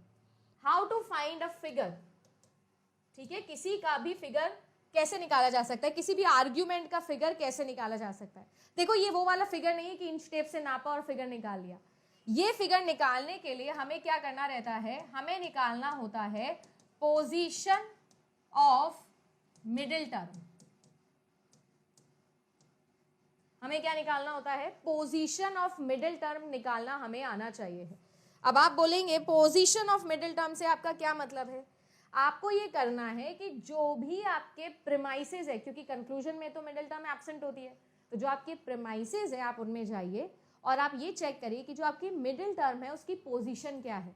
पोजीशन से मेरा मतलब है कि जो आप लोगों की मिडिल टर्म है, क्या वो सब्जेक्ट टर्म की जगह आ रही है या वो आपके प्रेडिकेट टर्म की जगह आ रही है, किसमें, दोनों के दोनों प्रीमाइसेस के अंदर। समझ गए? जैसे कि फिर से हमारे वाले एग्जाम्पल में ही चलेंगे हम, और इसी एग्जाम्पल के अंदर मुझे बताइए मिडिल टर्म क्या आई थी हमारी। मैम मिडिल टर्म जो है वो हमारी आई थी म्यूजिशियन। जब हमारी मिडिल टर्म म्यूजिशियन आ चुकी है तो स्टैंडर्ड आर्ग्यूमेंट फॉर्म के अंदर म्यूजिशियन जो है वो मेजर प्रीमाइस के कहां पर है, मैम सब्जेक्ट टर्म की जगह लिखा है। ये सब्जेक्ट कहलाता है और ये प्रेडिकेट कहलाता है ना। तो बिल्कुल वैसे ही देखो कि मैम आपके मेजर प्रीमाइस में तो वो सब्जेक्ट की जगह लिखी है, और अगर माइनर प्रीमाइस की बात करूं तो वो कहां पर लिखी हुई है, वो प्रेडिकेट की जगह लिखी है। कहां लिखी है, प्रेडिकेट की जगह लिखी है। जब हमको ये दिख जाए कि आपकी position of the middle term क्या है from the major premise and minor premise respectively, then you know कि आपके पास में क्या फिगर आ रहा है। ये फिगर जो है वो कुछ इस तरीके का बन रहा है कि यहाँ पर सब्जेक्ट टर्म, यहाँ पर आपकी प्रेडिकेट टर्म, इस प्रकार से बन रहा है। तो ये जो फिगर होता है ये फिगर नंबर 1 कहलाता है। क्या कहलाता है, फिगर नंबर 1 कहलाता है।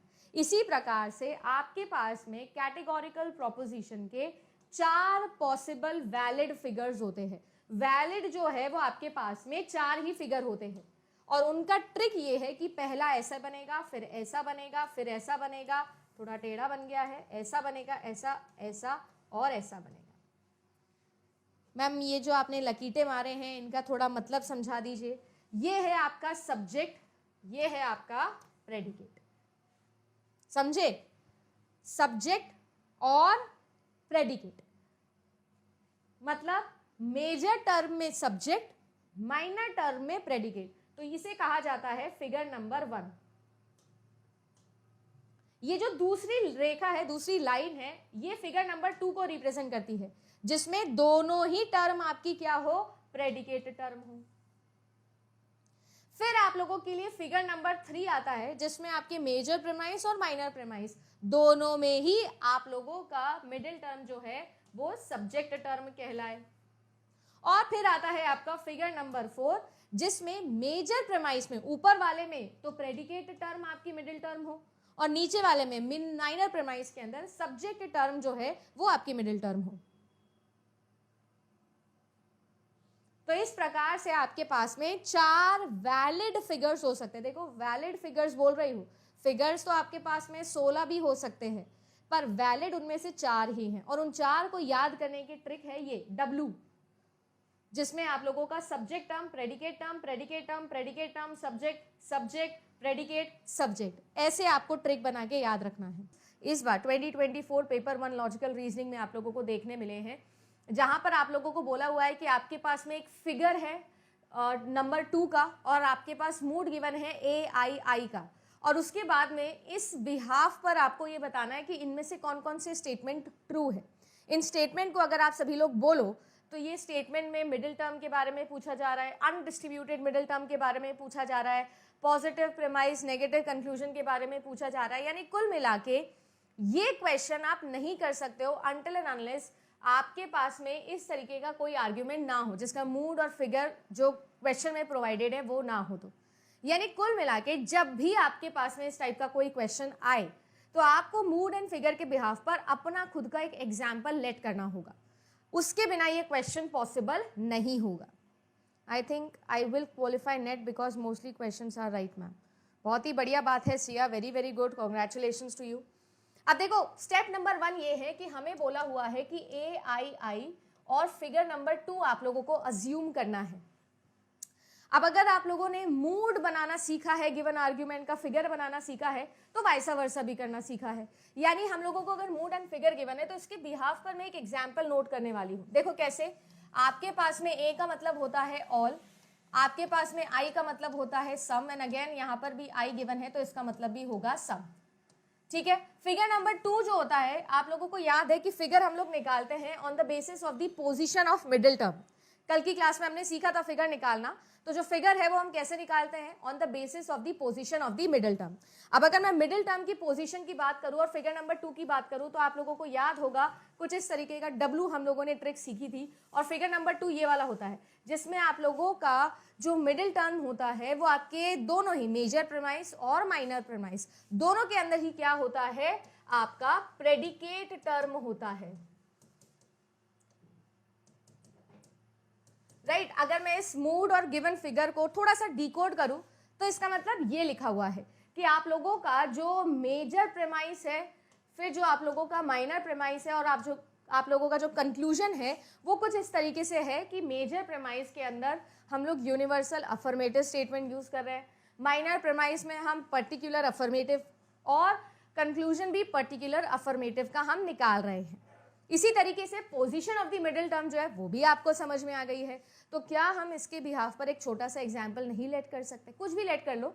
जैसे फॉर एग्जाम्पल मैं आप लोगों को बोलूं कि मैंने एक एग्जाम्पल लेट करना है इस तरीका का, जैसे ऑल, क्योंकि मेजर प्रीमाइस है तो ऊपर आएगा, तो मैं ये बोल दूं for example that all boys are smart.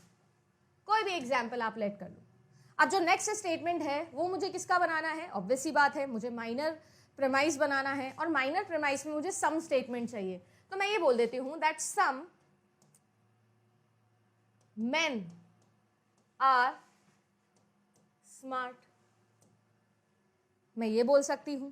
Then अगर मैं बात करूं तो आप लोगों का आता है कंक्लूजन, जो भी सम का बनाना चाहिए। अब अगर कंक्लूजन मैं बोलूंगी तो कंक्लूजन में सम यूज करना है, बट इन सच अ वे कि जो कंक्लूजन है उसकी सब्जेक्ट और प्रेडिकेट टर्म सोच समझ के लिखनी पड़ेगी, क्योंकि उसी के बिहाफ पर मेजर टर्म और माइनर टर्म निकलती है। मेजर प्रीमाइस ऊपर वाला है तो जो आप लोगों का माइनर टर्म है वो मेन होना पड़ेगा, सम मेन आर बॉयज।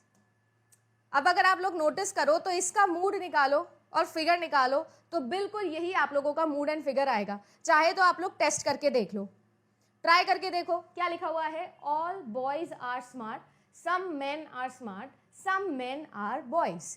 जरूरी नहीं है कि एग्जाम्पल का कोई सेंस ही बने, बट अगर यहाँ पर नोटिस करो तो जो आप लोगों का स्मार्ट है वो आप लोगों की मिडिल टर्म है, और जो ये मिडिल टर्म है ये दोनों ही केसेस में, दोनों ही प्रीमाइसेस में आपकी प्रेडिकेट टर्म बन रही है। फिगर नंबर 2 बन गया है। ऑल, सम और सम, तो ए, आई और आई बन रहा है। माइनर टर्म मेन है तो माइनर प्रीमाइस नीचे आ रहा है, मेजर टर्म बॉयज है तो मेजर प्रीमाइस ऊपर आ रहा है। तो स्टैंडर्ड फॉर्म में भी है, एग्जाम्पल में प्रेडिकेट भी सही जगह पे लगा हुआ है, आई मीन मिडिल टर्म, और आप लोगों का मूड जो है वो भी फॉलो हो गया है। यानी ये जो मेरा एग्जाम्पल है, इस एग्जाम्पल का मूड और फिगर क्या आएगा मैम, वही आएगा AII एंड 2। यानी कि इस एग्जाम्पल के बिहाफ पर मैं गिवन ऑप्शंस अगर चेक करूंगी तो मुझे मेरा करेक्ट आंसर मिल जाएगा।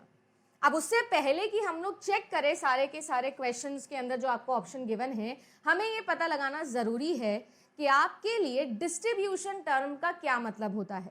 बहुत ही सिंपल सा रूल है, मैं आपको एक ट्रिक सिखा रही हूँ, हमेशा याद रखिएगा। ट्रिक ये कहती है कि अगर आपके पास में all, no, none, each, every, not, है ना, डिड नॉट, इस तरीके के टर्म्स, ये जो सारे के सारे टर्म्स मैंने आपको बोला, अगर ये सभी के सभी टर्म्स आपके किस में आते हैं, आपके प्रीफिक्स में आते हैं, किसी भी टर्म के, कोई भी आपका सब्जेक्ट टर्म हो या प्रेडिकेट टर्म हो, अगर उसके पहले उसके प्रीफिक्स में इनमें से कोई भी टर्म आता है तो उसे हम डिस्ट्रीब्यूटिव टर्म बोल देंगे।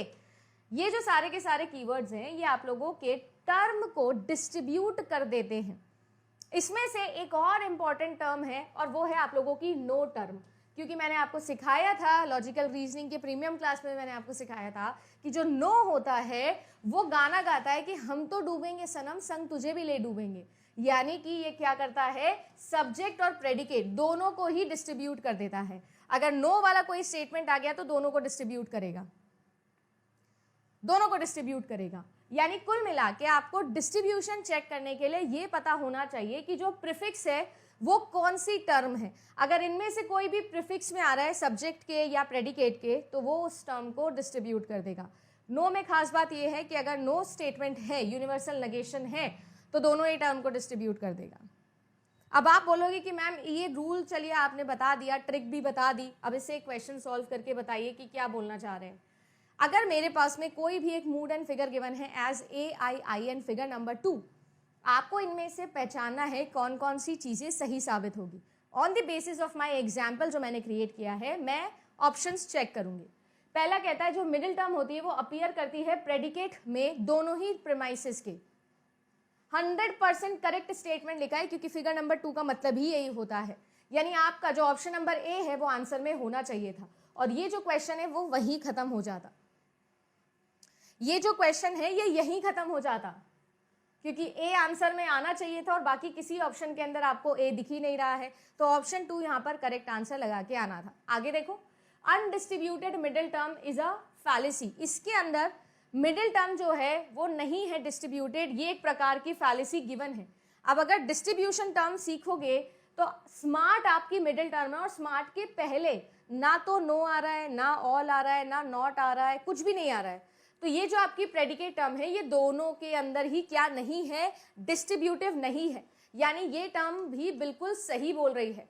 ऑप्शन नंबर बी भी बिल्कुल सही है और आंसर में देखो बी भी सही लिखा हुआ है।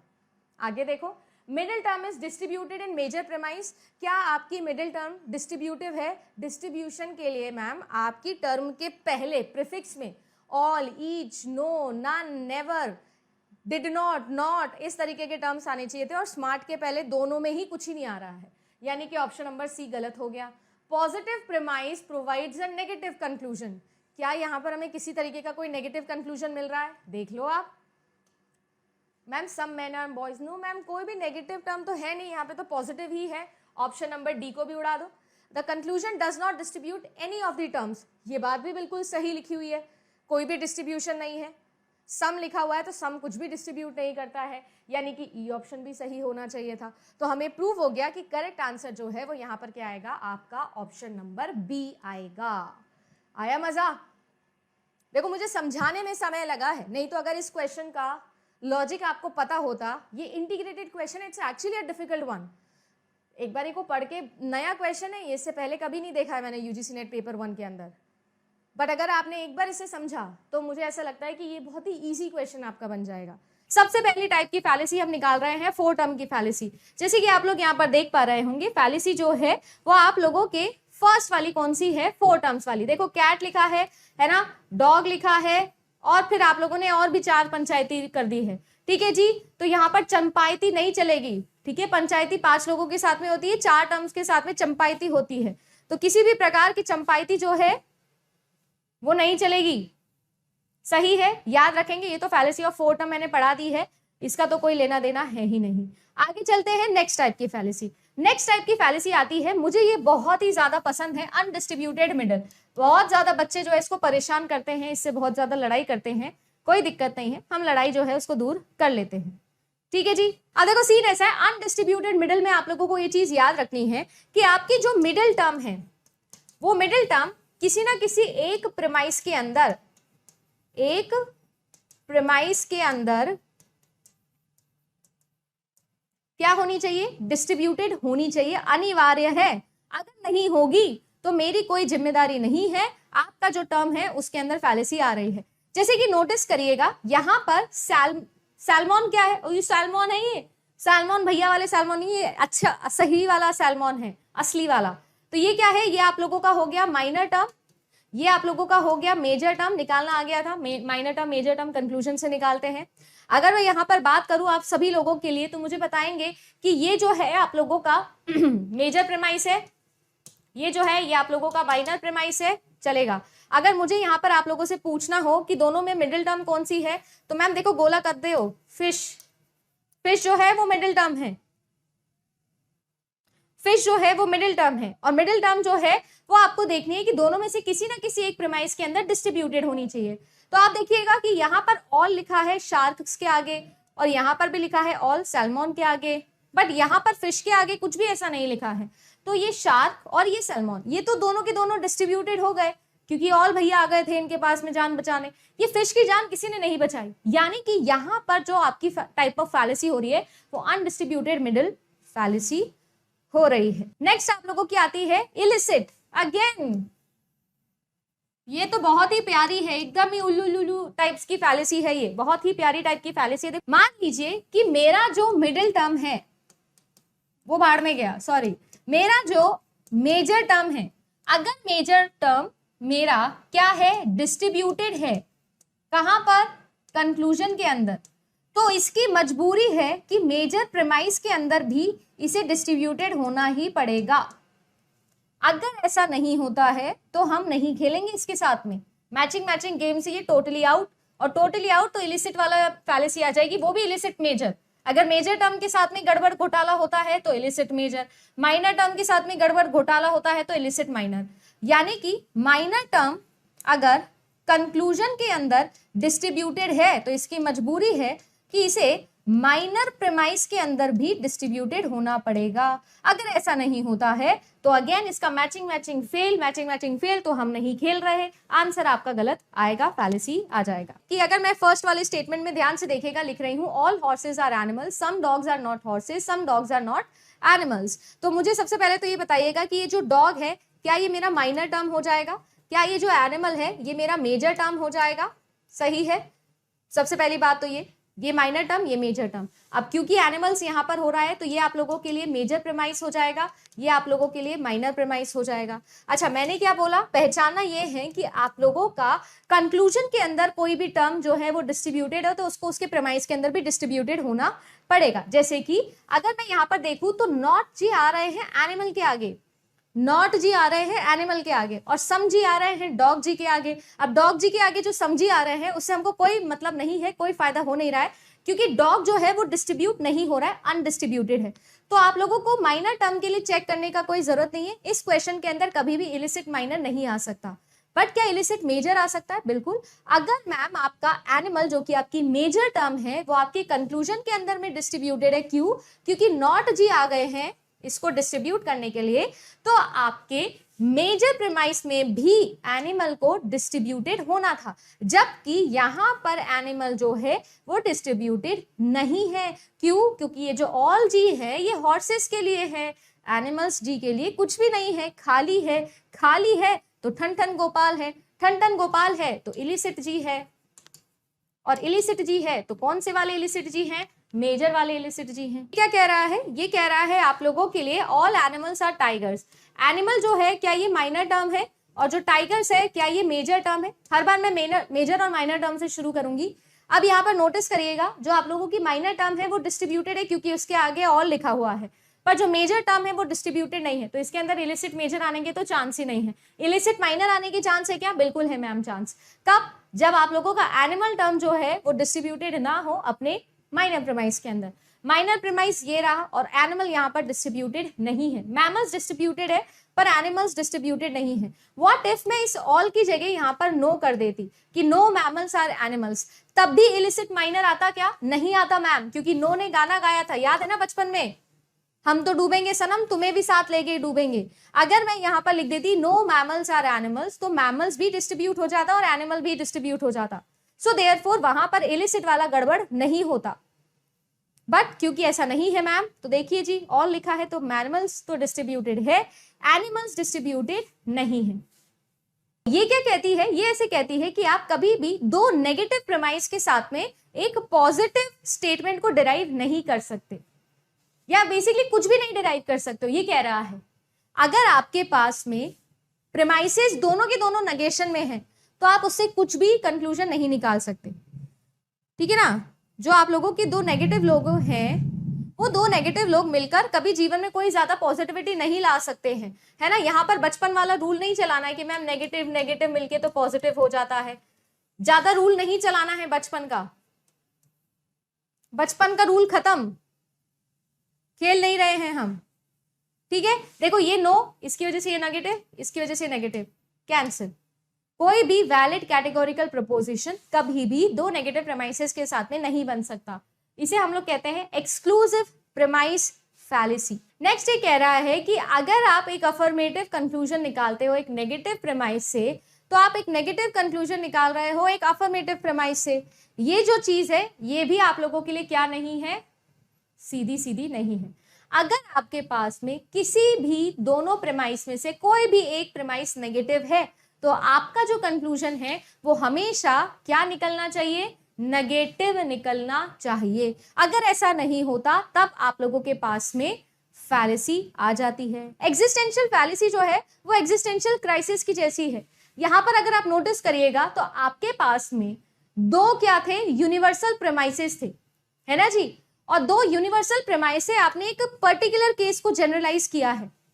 क्या ये कभी पॉसिबल है? एग्जिस्टेंशियल क्राइसिस है ऑल के लिए। आप दो यूनिवर्सल प्रेमाइसेस से कभी भी एक पर्टिकुलर प्रेमाइस को नहीं निकाल सकते, कंक्लूजन को नहीं निकाल सकते।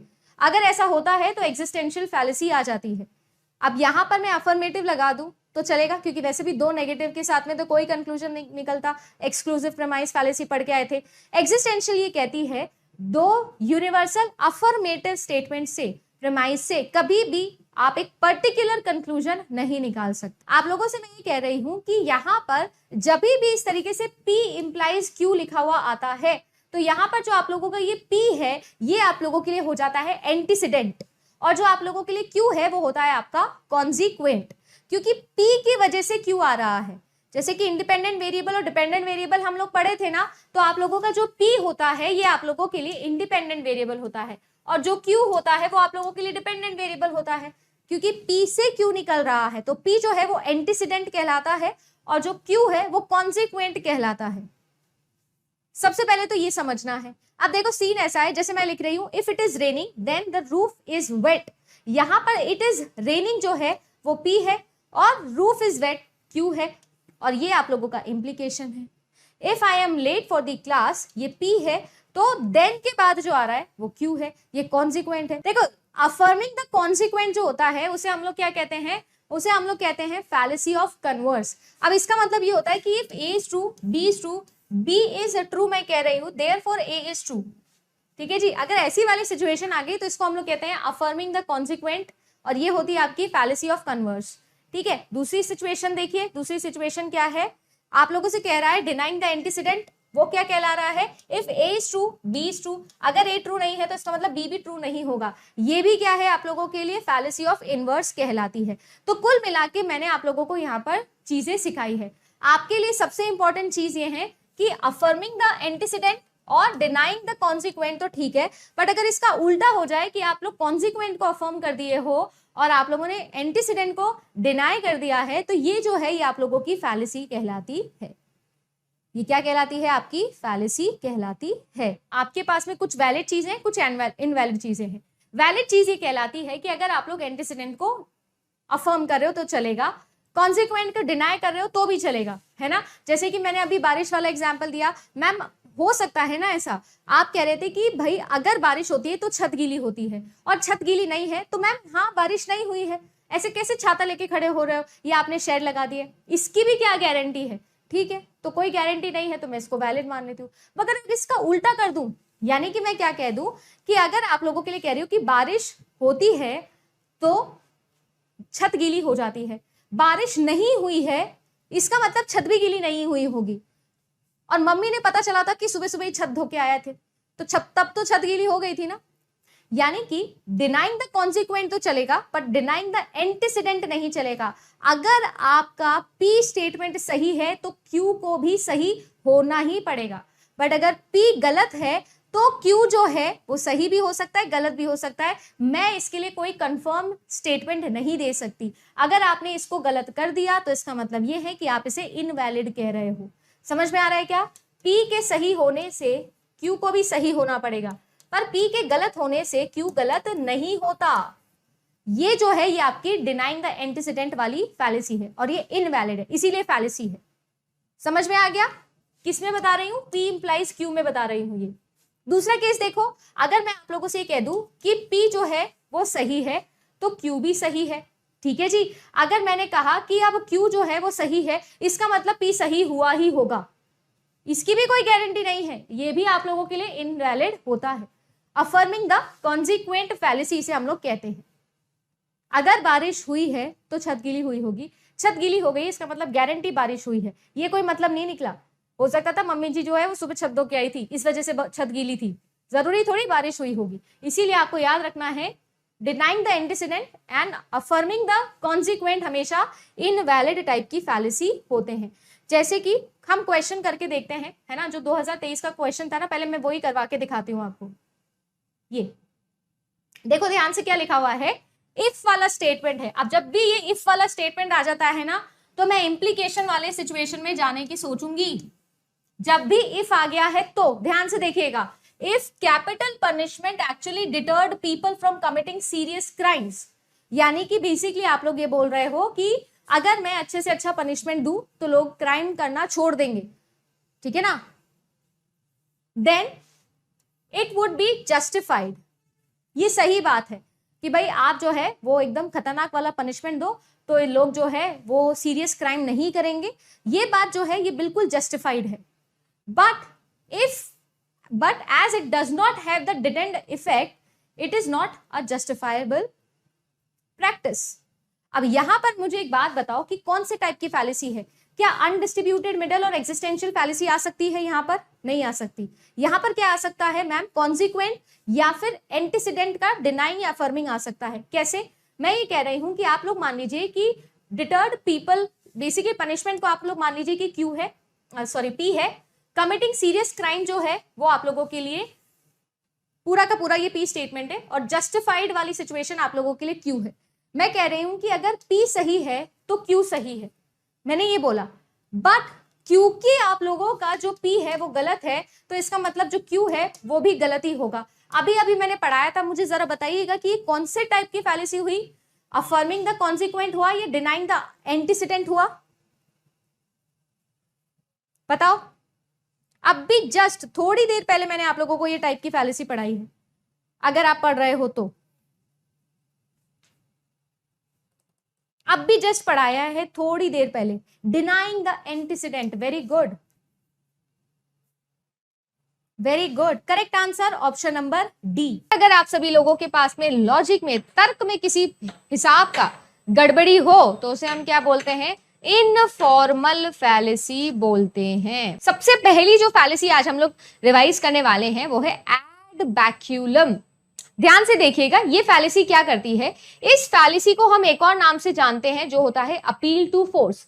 जोर जबरदस्ती से, फोर्सफुली किसी को कोई बात मनवाना, अपील टू स्टिक भी बोल सकते हैं इसको हम लोग। ये है बिलीव मी और you will fail this course. अब जैसे कल को मैं आप लोगों को बोलने लग जाऊं कि देख लो, ले लो मेरा कोर्स, नहीं तो तुम फेल हो जाओगे। अब ऐसे अगर मैं बोलने लग जाऊं तो ये क्या है? ये है आप सभी लोगों का क्या है? इनफॉर्मल फैलेसी में एड बैक्यूलम। अगला आता है अपील टू पिटी, सिंपैथी भी बोल सकते हो इसको, और मिसेरिकॉर्डियम भी कह सकते हो। तीनों में से कोई भी नाम आए याद रखना, अपील टू पिटी, सिंपैथी। समझ गए हैं? जैसे कि नहीं नहीं ये तो मर्डर कर ही नहीं सकता, ये तो बहुत गरीब घर से आता है, तो ये क्या है? ये है आप लोगों का appeal to pity. Ad populum, ad populum मतलब bandwagon fallacy, appeal to people, appeal to belief. जब हम सभी लोग ऐसा मानने लग जाए कि ये बात सही है जस्ट बिकॉज वो बहुत पॉपुलर है, है ना। कोलगेट बेस्ट टूथपेस्ट है, क्यों पॉपुलर है भाई, ये क्रेडिबिलिटी है, वैलिडिटी नहीं है। रिसर्च में हम लोग ये पढ़ते हैं ना क्रेडिबल और वैलिड में क्या फर्क होता है, ये वही वाली चीज है, समझ गए हैं। तो एड पॉपुलम, जब कोई चीज को हम जस्ट बिकॉज इसलिए फॉलो करने लग जाए या इसलिए सत्य मानने लग जाए, सच मानने लग जाए क्योंकि बहुत पॉपुलर है, बहुत सारे लोगों का मानना है इसलिए हम भी मान रहे हैं। अगले पे चलते हैं। देखो अब अगले पे हम जाते हैं, ये मोदी जी नहीं है, फिर मेरे को बोलोगे मैम आपने मोदी जी का एग्जाम्पल लिया। मोदी जी नहीं है ये, उनके हमशक्ल है, अंग्रेज मोदी जी है ये। एड होमिनेम क्या है जी, एड होमिनेम। एड होमिनेम होता है जब हम लोग कोई पर्सनल अटैक करते हैं, जब आपके पास में किसी से डिबेट करने के लिए कुछ नहीं होता है तो हम पर्सनल अटैक पे आ जाते हैं। ये भी मैं बोल सकती हूँ हमारी माता जी करती है हमारे साथ में, जब मम्मी के पास में हमारे आर्ग्यूमेंट्स का कोई आंसर नहीं होता तो और चला ले फोन, सही है ना, मम्मी पानी नहीं आ रहा और चला ले फोन, मम्मी आज भूख नहीं लग रही और चला ले फोन, है ना। ये तो सारे दिन ये तो लड़का ही खराब है, हाथों से निकल गया ये तो लड़की मेरे। तो ये क्या है, पर्सनल अटैक है। जब हमारे आर्ग्यूमेंट का करेक्ट जवाब ना हो सामने वाले के पास तो वो क्या करने लग जाए, वो पर्सनल अटैक करने लग जाए। इसे हम लोग बोलते हैं आपका एड होमिनेम। देन आता है आप लोगों के लिए स्ट्रॉ मैन फैलेसी। अब यहां पर ये बंदा ऐसे कह रहा है कि देखो भाई हम एक बिल्डिंग में रहते हैं और इस बिल्डिंग के अंदर क्या हुआ, चोरी हो गई। अब अगर बिल्डिंग के अंदर चोरी हो गई तो हमें ना कैमराज और ज्यादा लगाने चाहिए हमारी बिल्डिंग की सिक्योरिटी को ध्यान में रखते हुए। तो ये सामने वाले बंदा जो है ये बहुत ही बढ़िया, एकदम ही काले दांत वाला, सफेद नहीं है इसके दांत। ये बंदा क्या कह रहा है आके, ये ऐसे कह रहा है अच्छा मतलब आपको आपके पड़ोसी पे भरोसा नहीं है इसलिए आप कैमरे लगाना चाहते हो। अब आप बताओ कि ये क्या क्या सिचुएशन हुई है, मतलब क्या बात हो रही थी और ये बंदा क्या लॉजिक दे रहा है, बिल्कुल ही बेकार, 0 नंबर देने चाहिए इसको लॉजिक के अंदर। तो चेंजिंग समवन्स रियल आर्ग्यूमेंट या पोजीशन और उसको डिस्टॉर्ट करके, एग्जैजरेट करके, जबरदस्ती उसका फॉल्स वर्जन बना देना, बढ़ा चढ़ा के किसी, एग्जैजरेट करना मतलब हाइपरबरी करना या बढ़ा चढ़ा के कोई बात बोल देना, इसे हम लोग बोलते हैं आपका स्ट्रॉमैन फैलेसी। आगे आता है रेड हेयरिंग। देखो स्ट्रॉमैन में और रेड हेयरिंग में बहुत सारे बच्चों को ना कंफ्यूजन होता है। ये वो इलायची वाला, इलायची बोलती हूँ मैं इसको, इलायची वाली फैलेसी बोलती हूँ। Red herring, irrelevant conclusion fallacy भी इसको ही बोलते हैं। जब आपको कोई भी इररेलेवेंट बेमतलब की इंफॉर्मेशन दी जाए सो दैट आपका जो मेन टॉपिक है उससे आप भटक जाओ। एक होता है बढ़ा चढ़ा देना और टॉपिक से हटा देना, और एक होता है मतलब जो मेन मुद्दे जिस पे डिबेट होनी चाहिए थी, आर्ग्यूमेंट चल रहा था, उसके जगह कोई बढ़ा चढ़ा के टॉपिक आपने पेश कर दिया, उसे कहते हैं स्ट्रॉमैन। और अगर आपकी मेन मुद्दे पे जो बात चल रही थी और आपने उस बात को ही इररेलेवेंट इंफॉर्मेशन देके कोई नया ही तान छेड़ दिया तो इसे हम कहते हैं रेड हेयरिंग। रेड हेयरिंग में मेरा वो वाला एग्जाम्पल आप लोगों को याद आता होगा जिसके अंदर हम लोग जब छोटे बच्चे थे और हमको क्लास में पढ़ना नहीं होता था तो हम टीचर को हमेशा ये बोलते थे कि सर आप बहुत अच्छा टेस्ट लेते हो, आज आप टेस्ट ले लो। सर आप टेस्ट लेते हो तो हमारा फुल रिवीजन हो जाता है, हमको जीवन में सब कुछ याद आ जाता है, हम सारे के सारे आइंस्टाइन न्यूटन सब बन जाते हैं एक बारी में, आप टेस्ट ले लो सर। तो सर क्या करते हैं, 4 क्वेश्चन लिखा देते थे, पेज बीच का वो पेज फाड़ते थे हम कॉपी का, और उसमें हम क्या करते थे, क्वेश्चन उतारते थे, रोल नंबर लिखते थे और बस छुट्टी, पेपर सबमिट किया और मजे, ना हमको पढ़ना पड़ता था। तो ये क्या है, ये है आपका रेड हियरिंग फैलेसी। समझ गए आप? तो चलो ऑनलाइन वाले बच्चे हो, ऑफलाइन वाले बच्चे करते हैं ऐसे, अरे मैम आज क्या पढ़ाओगे यार, आज तो आप क्या ही लग रहे हो, अरे वाह मैम आज ना आपने कुछ तो पार्टी करी है, ये फालतू फालतू बातें कर करके जो एक्चुअल मुद्दा था कि पढ़ाना था क्लास में वो हो गया डाइवर्ट। क्यों फैलेसी होती है कि किसी का भी आर्ग्यूमेंट फॉल्स है जस्ट बिकॉज उनके पास्ट के अंदर के जो एक्शंस हैं या जो वर्ड्स थे उनमें कंसिस्टेंसी नहीं थी, है ना। तो ये कह रहा है you have to clean your room, it's too messy but your room is messy too, so why should I listen to you. समझ गए? ये भी आपने यूज करी होगी, है ना। तू पागल नहीं, तू होगा पागल नहीं, तू पागल नहीं, रेड क्रॉस बचपन में करते थे ना, तो वो क्या है, क्यों फैलेसी है। अपील टू इग्नोरेंस, है ना। अब ये देखो ये कौन है, ये सारे के सारे जादू के रिश्तेदार है, ये बुआ के लड़के, मामा के लड़के, चाचा के लड़के, ताऊ जी के लड़के, सारे आ गए जादू के, जादू एंड कंपनी। क्या कह रहा है, no one has shown that aliens did not create the crop cycle so the crop cycle must have been made by the aliens. मतलब किसी एक चीज को इसलिए सच मान लेना क्योंकि हम उसे झूठ साबित नहीं कर सकते। ठीक है जी। This fallacy occurs when the argue that your conclusion must be true because there is no evidence against it.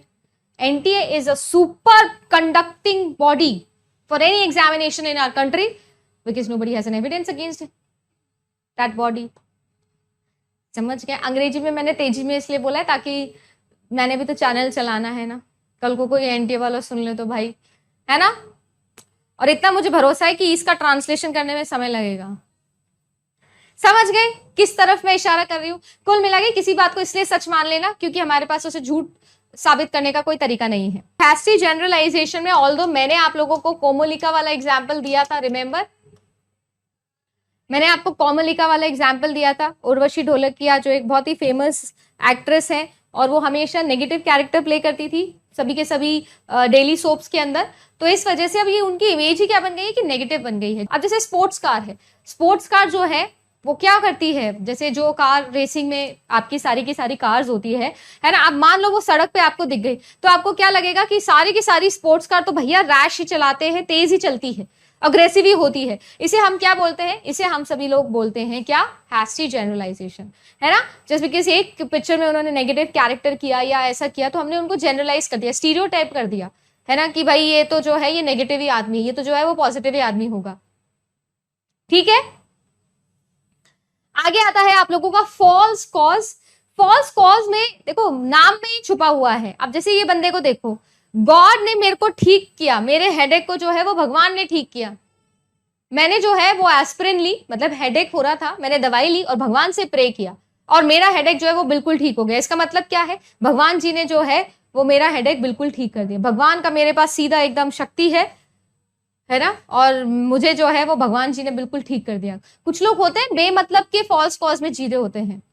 कोई भी जीवन में एक तो होता है ना एक्स्ट्रा पॉजिटिव एंगल देखने वाले लोग, मैं भी बोलती हूँ पॉजिटिव रहो, अपन भी पॉजिटिव रहते हैं, बट वो एक होता है ना कि अलग ही मतलब लोग होते हैं, हर चीज में बेमतलब का ही क्या कर लेते हैं, रीजन ढूंढ लेते हैं खुश रहने का।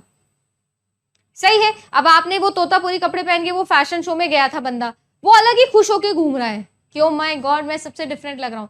भैया पोपट लग रहा है, डिफरेंट नहीं लग रहा है। कुल मिला के claiming that the cause is true और false based on what we know about the effect in the claim is the causality that has not been properly established। हमारे पास में एक्चुअल रीजन क्या था कि भाई इसने एस्पिरिन लिया इसलिए सर का दर्द ठीक हुआ। ये क्या मान रहा है कि भगवान जी की असीम कृपा हुई और भगवान को मैंने प्रे किया था और भगवान जी प्रकट हुए, दुनिया जहान के सारे काम छोड़ के भगवान जी आए और उन्होंने मेरे को आशीर्वाद दिया कि जा वत्स तेरे सर का दर्द जो है वो मैं ठीक कर देता हूं, और ऐसा जो है वो ठीक हो गया। तो ये जो है इसे हम लोग बोलते हैं false cause. Begging the question, begging the question का मतलब ये कि कोई लॉजिक वॉजिक है नहीं, कोई तर्क वर्क को कुछ लगाना है नहीं, इसने जो क्वेश्चन में लिखा था गोल गोल घुमा के वहीं पर ले आना। जैसे murder is always morally wrong, therefore, है ना, आप लोगों का अबॉर्शन जो है वो भी मॉरली रॉन्ग है। यानी कुल मिला के बिना किसी रीजन के, बिना किसी कॉज के जो सवाल में लिखा हुआ था बस वही चीज हम दोबारा से अगर रिपीट कर दे तो उसे हम बोलते हैं बैगिंग द क्वेश्चन। यूजुअली हमारे पास में एक प्रेमाइस होता है, उससे हम क्या करते हैं, क्या करना चाहते हैं, तर्क दे के हम लॉजिक लगा के कुछ इन्फरेंसेस निकालेंगे, कंक्लूजन निकालना चाहते हैं। अभी क्या होगा, कोई तर्क वर्क हमने नहीं लगाया, हमने क्या किया, हमने जो क्वेश्चन में लिखा था बस उसी को गोल घुमा के बात कर दी। ठीक है, जो हमारा एक्चुअली में क्वेश्चन भी था। ठीक है ना, इसको पेटिटो प्रिंसिपी भी हम लोग बोलते हैं या सर्कुलर आर्ग्यूमेंट भी इसी को हम लोग बोलते हैं। स्लिपरी स्लोप, स्लिपरी स्लोप का मतलब होता है राई का पहाड़ बना देना।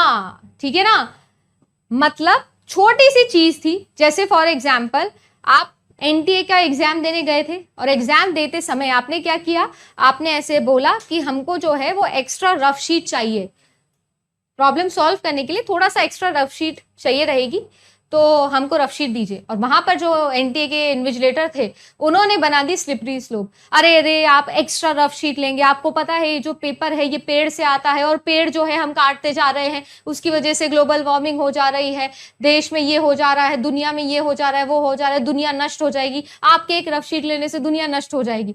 छोटी सी बात की बड़ी सी एकदम क्या बना देना, राई का पहाड़ बना देना। इसे हम लोग बोलते हैं खींचतान के जबरदस्ती लंबी बना देना किसी चीज को, इसे हम बोलते हैं स्लिपरी स्लोप। देन आता है fallacy of composition. Fallacy of composition होता है जब दो चार चीजों को मिला के हम एक नई चीज बना दें, है ना। हम समथिंग ट्रू, तो हम ये बोले of the whole part from the fact that is true the some part is true. एक छोटी सी चीज ट्रू थी, this house is made up of bricks, the brick is light in weight, therefore the house is also light in wait.